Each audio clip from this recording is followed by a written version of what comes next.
cold young rider from my neighborhood, man, you know, and when I left to go, he was almost a kid when I left, but as I was gone, he came up through the ranks, man, and he was really a solid soldier.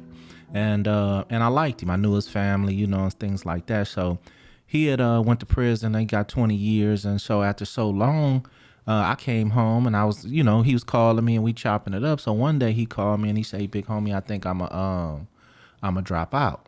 You know what I mean? And I'm like, you know, well, you know, what you mean? You know, he was like, you know, they got a program that you could drop out, you know, and I may get a little less time and I may come home a little sooner, and you know, and so I'm like, well, what you got to do? He like, oh, you just gotta don't bang no more. You know what I mean? So I called the homies, you know what I mean, couple dudes and shit. I said, man, what do dropout mean? They said, oh no, when you drop out, you got to debrief, tell them everything you know about the gang, you know, and all this things you got to do, you know. So when he called me back, I couldn't even press the thing no more, and I haven't talked to him since. You know what I mean? One thing about it is I know his family. You know, I know his mom. You know, he made that decision, but once you made that decision, you're not a part of the friendship anymore. You know what I mean? And that's just really how I feel about it. You're not even he was like a cousin to him. Dude, you're not even a family member anymore. You know, so you took that gangster shit out on the street. Nobody told you to go out there or forced you to go out there and do the crimes that you was committing. You was already from the hood. You already had the love and respect. You took the extra precautions to go get the 20 years. And when you got it, you didn't stand on it. You know what I mean? So I can't respect you. And then dropping out, you know, even if you would have cried about it, I could respect that. But dropping out and debriefing for these people and whatever else you have to do to become a dropout, I can't roll with it. Yeah. What year did that happen? This was I came home in 2013. This had to be like 2000, maybe 15, 16. And this happened in the state? This happened in the state. And like I say, this dude was really dear to my heart, you know, but at the same time, I haven't talked to him since. And, you know, I basically, you know, disowned him, you know, and I know that time is hard, you know, but at the same time, Alex, I'll live my life today that I don't want to do 20 years. So I don't do shit to get me 20 years, you know. Now, we all know that anything can happen. You can walk outside and get into a fight and the man die. I mean, you know, shit can happen. But at the same time, I live my life because I don't want to go do a life sentence right now. I don't want to get 20 years. So I could take my ass to work and do what I need to do.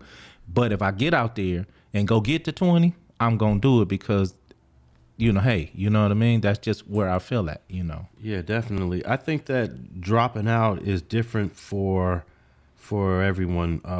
I'm not 100% convinced that all dropouts have to debrief. Mm-hmm. It depends on how deep in the politics of prison he was. Mm-hmm, mm-hmm. If of course, if you part of the BGF, Mexican Mafia, NF, you probably debriefing. But if you just part of your hood and you just like, hey, I need to get off this yard. Like for example, Suge Knight. Right. Suge Knight walked on the yard in Donovan. He didn't like the way the atmosphere felt. And he told everyone, I'm leave. I don't want to be on this yard. Right. There's nothing to debrief. You know, there's nothing for him to provide for him to say, hey, my safety is compromised on this yard. Right. Send me into another yard. So someone like Suge doesn't have to do all of that we were talking about. No, I believe you right on the spot. And the little homie didn't tell me he had a debrief. The other homies just told me when you drop out, this is what goes on. You know, I took it for what the homies were saying. You know, why is you dropping out if you not? What are you agreeing to even you know behave? You a Paru, homie. You gonna have to push this line no matter if you know say you not want people to know that's what you were or you're gonna be that. You know what I mean? All that I don't bang no more. You know, in prison, you know you could do that on the street, but in prison, no, come on, homie. You are who you are. So and not to mention they didn't have it where you could walk on the yard and just say my safety is not my safety is in jeopardy. You know what I mean? When you used to come to Victorville and dude get on the yard talking about my safety in jeopardy, well we got to see something, a black eye or something. We can't just you got to something got busted lip or something. You gotta, you know what I mean? But now they have it to where you know dudes get the comfort to say I'm not safe here, and I know why the state do it. You know they because if something do really happens, it's on their hands. But at the same time, man, you had that luxury back then, man. Walk your yard, man. You know you a gangster, go walk that walk, man. You know, that's why how's you know, people want to gang bang and people want to be gangsters, and then when they get in a situation, they want to knock on the door, hey, this not fit for me. You know what I mean? Now, I'm not talking about older gentlemen, dudes that's getting up there 50, 60 years old, and they on the yard with dudes 25 lifting 400 pounds. I get it, you know. But these young dudes that just decide that they not tough enough or this ain't the life they really thought they wanted to live, they shouldn't even be able to get a way out. You know what I mean? You know, maybe people will stop doing dumb shit to, you know what I mean, go to prison. You know, they'll be calling home saying, hey, bro, keep your nose clean. This shit is real, you know. So that's just my little opinion on it. Well, right now the CDC, I believe more than 50% of the yards are protective custody yards. That's crazy. It is crazy because I just did an interview with a dude who used to be a correctional officer. Man. And he said in 1987 there was only one PC yard. I think he said it was in San Luis Obispo, CMC. In San Luis Obispo. That was the only one in 1980, 87, 88.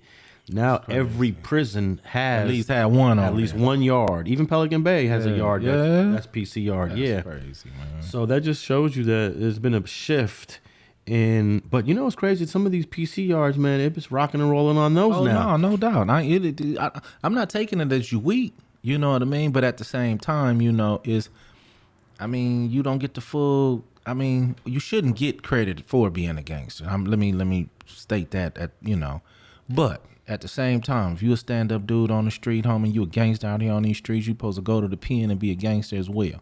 You know, and whatever yard they put you on, unless like back in the day where they had actual Crip yards, you couldn't walk to HP2 yard back in the day. Just couldn't do it. You know what I mean? Only a few homies I know ever did it, you know. And you already knew when you leave to HP3, you go to 2, you're coming back the next day knotted and bumped up, busted lips, but dudes was getting off the bus. Dudes wasn't saying, I ain't going on that yard, even though they knew they was finna get their ass whooped as soon as they got off the bus. You know what I mean? So that's how man was built back in the day. Like you say, now dudes got the options to say, I don't feel safe, and they shoot them somewhere else. Then you go in this other yard and be a bully.